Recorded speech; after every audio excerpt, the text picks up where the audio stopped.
I want to talk to you about something we call the green bean casserole rule. I was taught this particular rule through a story and experience that I had on a support team many years ago. It sounded first like a strange request that I got on the phone. I answered it and the voice said, "Malcolm, can you ask my support team not to bring any more green bean casserole to my house?" And I said, "Well, sure, Mike, that's really not a problem. Can you tell me why?" And he said, "Well, like green bean casserole. It's just not my favorite. But several members of my team love to cook it. And I don't want to hurt their feelings, so they bring me green bean casserole, and I smile and say thanks. But after they leave, I end up throwing it away and washing the dish for them and returning it to them when I see them the next time. I don't think this is the way a support team is supposed to work, is it?" And I assured him, "No, that's not the way it's supposed to work." And so this helped us create a principle just to keep in mind. It's something that most of us know, but we sometimes forget. If you have something to offer, ask the support team friend, the patient, the person we're helping, if he or she would like to have what you have to offer and when would be the best time for you to offer that.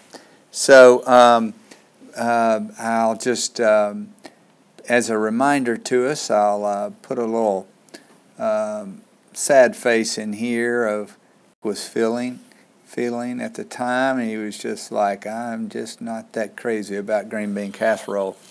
And so as I mentioned, the thing we wanted to ask the question is to someone, if we're cooking for them, what do you like to eat? Let me make that a little bit smaller here. Let's see here. To ask a person, if you're cooking a meal for them, what do you like to eat? Or what can you eat? And finally, are there any dietary restrictions? Some people are on a low-salt diet that we're trying to help, and who have various healthcare problems. And so these are at least some areas to think about when we think about cooking for someone. What do you like to eat? What can you eat? And are there any dietary restrictions? I remember one time someone telling me, who was on a support team, "Well, I cooked all this meal for them and they didn't even thank me." One of the things we have to do is remember, who are we doing this for? Are we doing this for ourselves or for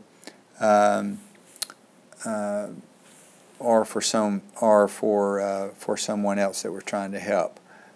Who are we doing this for? It's a good thing to just keep in mind along the way. Okay, and so what do we do? This not only applies to food. This applies to respectful support as we care for someone else, and keeping this in mind. So one of the things I'd like to suggest is that first we offer whatever it is we want to do. Offer what you want to do for a person, and then we want to make sure it's something the person really needs and wants. So we want to make sure it is what the person needs and wants. Whether it is food, but also if it's when would they like a visit, when would be good times for you to call them, what time is their doctor's appointment that you can help them with. Whatever it is, this same respectful support applies to all situations in our care for a person. I think another thing that we can offer is choices to make it easier for the person. Let's put that over here. Offer choices to make it easier to express preferences, because some people don't want to bother you or don't want to be impose on you, and they may not really say what they want or need.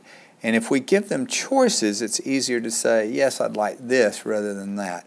So offer choices to make it easier along the way. All right?